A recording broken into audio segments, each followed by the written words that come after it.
What's going on, everybody? This is Living in Arizona Now, and today we're going to do a video about aliens in Arizona. This is one of the most requested videos I got on the channel right now. This is coming to you based on popular demand.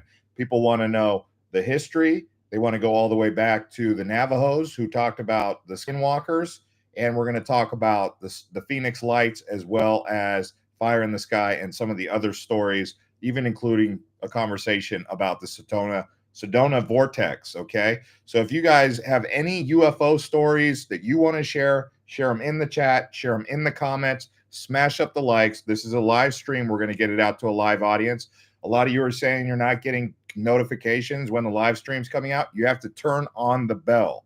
If you want to be a part of these live streams, you want to get the word out, have a part of this conversation, you got to turn on the bell. It's not just subscribe, it's turn on the bell. So anyway, let's talk about this. So we've got a long list, up to 10 different things to talk about here, but we're going to start with the Phoenix Lights. This was the mass UFO sighting.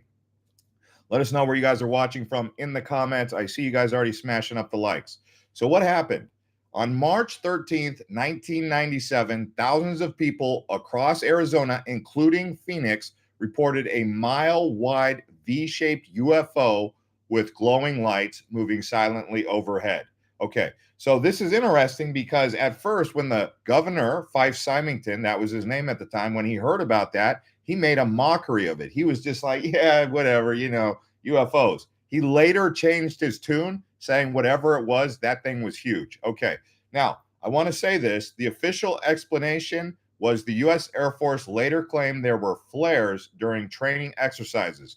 But witnesses, including the governor, disputed this, saying the object was solid and made no sounds. Because flares, they're like a chaff. They shoot out of aircraft or they shoot across the sky, kind of like a bullet, but a little bit bigger. They're a flare, right? So when they're saying it was large and it was solid but made no sound, and that's coming from the governor. Okay, so this is the most famous story that Arizona had in terms of notoriety worldwide. Arizona is considered one of the UFO hotspots in the world. In fact, traveling around in 90 countries, when someone hears that I'm from Arizona, the most common thing they say to me is, have you seen aliens? Have you ever had a UFO encounter? My personal answer is no. So I'm just going to get that out there right now because I know some people are going to ask that. I have had some spooky little encounters that I had, like in North Cave Creek at one time out there by Spur Cross. I can't quite explain it. I don't know what it was. There was other times where I've had some encounters, but I haven't actually had an encounter with a UFO or an ET. I don't know if any of you have. Maybe you have. You have a crazy story. Someone said they were going to email me some of their stories yesterday. But anyway, the next one, this is another famous one. This is the Travis Walton abduction in Snowflake, Arizona. Logger. He was a logger, someone who was after lumber. Travis Walton claimed he was abducted by a UFO. They later made a movie about this. It was called Fire in the Sky. For 5 days after the encounter, he said a glowing disc in the forest. So he just remembered being abducted for 5 days, right? His crew witnessed the event and initially thought he was dead. So the other loggers saw him get abducted, and then he came back 5 days later. They made a movie about it. They did a polygraph test on him, and Walton and his co-workers, they passed the lie detector test. Hollywood made the movie in 1993 called Fire in the Sky. This is a big story. You guys can look it up, watch the movie if you guys are into the story a little bit more. I see you guys in the comments. Thank you to everyone for smashing up the likes. I'm moving fast, so please bear with me. So keep going, keep posting. I see you guys. Okay, so the next thing that we're going to talk about here is going to be, what's up, Philippines in the house? What time is it where you guys are all watching from? Who's tuning in? Columbus, Ohio. So it's a little bit early in Arizona right now. I know that, but we're pumping out these videos because this is a popular demand.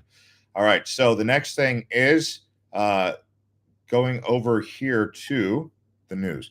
Sedona UFO and paranormal hotspot. So this one, if you've ever been up to Sedona, you know it's considered a shamanic kind of place. People believe in energy portals. They say those attract UFOs. They say they attract all sorts of different energies from different parallels or whatever it is. I mean, I'm not going to say that I believe it. I'm just going off of the information that's out there because you guys want to know what's out there, what's been reported. So those vortexes, and they say that frequent reports of strange lights, orbs, and black triangles hovering near red rock formations. Wow. Okay. That one, I'm going to have to chalk that up to, we'll see where that one's going. But we've got some recent sightings that we're going to get into here now. Okay. So in 2021, the USS Omaha Tic Tac UFO off coast. It's a coast guard or a vessel, a Navy vessel, but it was off coast linked to Arizona. So while not over Arizona, a Navy confirmed UFO. So this is where it gets interesting because the government is even unsealing these files. Okay. This is where it's really big for a lot of you guys because you're like, whoa, the government's got files on it and they're going to unseal it. So resembling the famous 2004 Tic Tac UFO, which was tracked near San Diego, pilots from Arizona bases have reported similar objects. Now, I told you guys yesterday, I was in the Navy, and when I was in the Navy, I had one encounter, but it was in Guam where I seen something flying through the sky, and you could see a lot of things out there in Guam because the skies are very black. But the squadron that I was stationed next to, VFA 41, I believe they were, the Black Aces on the USS Nimitz in 2004 were the ones who had the Tic Tac incident. Okay. But Arizona pilots, I believe, flying out of Davis-Monthan or Luke Air Force Base reported seeing similar things like that. The Pentagon's UAP task force has investigated multiple Arizona-based military UFO encounters. Recent sightings, 2023, fast-moving orbs over Tucson and Flagstaff. That was a report. And then a pilot near Phoenix reported a cylindrical object at 30,000 feet that vanished on radar. Okay. So you guys can get all into whatever you want, but that's some stuff right there. I mean, this is happening recently. Military and government interests. So Luke Air Force Base near Phoenix has had multiple UFO reports from pilots. Okay. Now, I believe there's Area 52, which is near Kingman. And, Area 51's in Nevada's desert. Well, Area 52 is near Kingman. I don't know if you guys know that. Some people say also the Barry Goldwater bombing range. They do unique things. And even Air Force pilots wouldn't be privy to the top secret information that could be going on with testing of certain military aircraft. That could explain why Nevada and Arizona are known as hotspots for UFOs. But let's move on from this. Okay, so former Senator Harry Reid of Nevada mentioned Arizona as a key area for UAP or UFO investigations. There you go. So this is something I've even seen Paul Hellyer, the Canadian Parliament, give a crazy speech. You have to look that up. They keep taking it down. I'm not even really going to talk about that, but that speech in front of the Canadian Parliament was probably the most crazy thing I've ever seen. Okay, so going back to Native American legend, the Hopi tribe, they have ancient stories of star people. Okay. I'm not too privy on this, but I do have the information right here. So these are people who visited Earth, possibly linked to UFO folklore. Okay. So what you need to know about the aliens that possibly are really in Arizona. Okay. The military testing, Area 52 near Kingman. Extraterrestrial visits, given the sheer number of sightings. I don't know anyone personally who says they've actually encountered an ET, a gray or whatever kind of alien may exist. Do you guys? That I don't know. We'll have to wait and check the comments for all of that. But some people even say some of it could be a natural phenomena, plasma or atmospheric events. We talked about that in yesterday's video with the solar flares, CMEs. We'll end up seeing what ended up happening. But if we go back to the 1997 incident with the FAA audio logs, the FAA air traffic controllers were tracking an unknown object moving at impossible speeds, one controller said. It's not an aircraft. It's not a helicopter. It's just there. And that was when the governor, who initially called it a joke, mocked it at first, later admitted it was enormous, a solid craft. I now believe it was extraterrestrial. That was what Governor Fife Symington, all you Arizona OGs out there know who Fife is. Cool name, right? Five Symington. It's like, Five Symington and Cotton Fitzsimmons, those guys, right? Like they kind of were like together in my mind. But anyway, unexplained details. The UFO was silent and blocked stars as it passed, proving it was a solid object, not just flares. A second event happened hours later. Flares were dropped, but witnesses insist they saw two separate phenomena. So the first event was cloaked mothership. The second event was called military cover up. Well, okay. Just to highlight the Travis Walton abduction a bit more in detail, he described the aliens as short, pale, with large, wrapped around eyes. So the classic gray alien, right? Inside the craft, he saw other humans in a zombie-like state, possibly other abductees, and then they had a menacing leader who was a bit terrifying. Presence forced him onto the table. This is his account. This is coming from the guy from Fire in the Sky, the Travis Walton from Snowflake, Arizona. He was found with radiation burns, and there were radiation burns found at the abduction site. Walton's co-workers who passed the polygraph even were offered $50,000 to admit it was a hoax, and they didn't. A retired FBI agent later confirmed the case had real, unexplainable elements.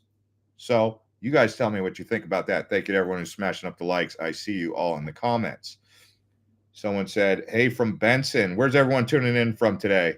Yeah, Area 51 is in Nevada. Area 52 is nearby Kingman, Mona. That's what I said. Thank you, Mona. If you listen to what I said Area 52. That's in Kingman, Arizona. Area 51 is in Nevada. So anyway, thank you for clarifying that. I may have misspoken. I don't know yet. But as far as the Sedona alien vortex, you have the magnetic compass failures, similar to what you have in the Bermuda Triangle. So you have thermal cameras. They capture invisible orbs. I've even caught those on my my door cam, my Ring door cam. I've caught those. I don't know if you guys have had orbs on there. I just chalk them up as like dust. I don't know. I mean, but those invisible orbs, they say they see those around Cathedral Rock. Locals claim men in black come up and harass people who speak out. So, well, I don't know about that. But that Native American connection where the Hopi ancestors from the third world via underground tunnels, that's a whole nother subject all in of itself. Petroglyphs near Sedona depict star beings with antennas. Okay. Sedona sits on an interdimensional portal used by ETs. We can go more into the Sedona Vortex, talk about that more in another video if you guys really want that. I know that's kind of a popular one, but this stuff right here is real interesting. So in 1975, there was a CIA memo labeled Unexplained Aerial Phenomena. Arizona sector mentions high-speed objects near nuclear facilities. Luke Air Force Base pilots have 12 classified UFO reports since 2000, leaked via the Black Vault. So if you guys want that information, look it up. A drone operator in 2022 near Davis-Monthan Air Force Base said he had a black cube in a sphere. It was coming around. It was around his aircraft. A commercial pilot over Flagstaff radioed, "Something just flew past us. No wings, no exhaust. What the H is this?" So some people theorize that it could be military testing, like some high-speed space age type equipment. I would actually say I'd be more inclined to think it's that than it is a UFO or extraterrestrial. Honestly, I would say a lot of this stuff could probably be tracked back to the military, but I'm not an expert on this. Now, there is the Skinwalker of Sonoyta, which happened in 2021. Eyewitness report, Hiker's Journal. A man camping near Sonoyta saw a tall, hairless being with glowing eyes watching him. His dog vanished that night, later found drained of blood with puncture wounds. UFOs were seen in the area the same night. Okay. Now that right there gave me goosebumps on the back of my neck. That one got me. That one got me. I don't know. Now, a rancher near Tombstone, so these are in southern Arizona, aliens in silver suits examining his cattle. A Navajo family, which would be in the north near Window Rock, had a scaly humanoid. Whoa. Okay. Arizona has a hybrid zone where aliens interact with Earth, sometimes violently. So, what are they doing around the nuclear power plants? What are they doing around the energy vortexes? What are they doing around the government areas? This is stuff that, people, I know people who actually go out into the desert and they'll actually look for things, not just the ghost. Okay. People sometimes, they do the paranormal stuff, but there's people who set up cameras in places around Arizona where they've heard about it. You can get those cameras, those trail cameras where you just set them up and, it attracts any sort of movement. You'll get bobcats, coyotes, mountain lions, owls, birds. I did one out in Seven Springs, and yeah, we got a bunch of birds more than anything. I was hoping to get like a fox or something like that, but no coyotes or bobcats or mountain lions. So anyway, you guys got to look into this. If you want more information, you guys can go online. Tons of information out there. Smash up the likes, and then I'll see you guys out there. Good morning, Mona from Phoenix. Kingman rules. Someone said Cracker Barrel. I could keep going if you guys smash up the likes, but I know it's early. I just wanted to get this out there. Thank you to everyone who watched, and we'll see you on the next one.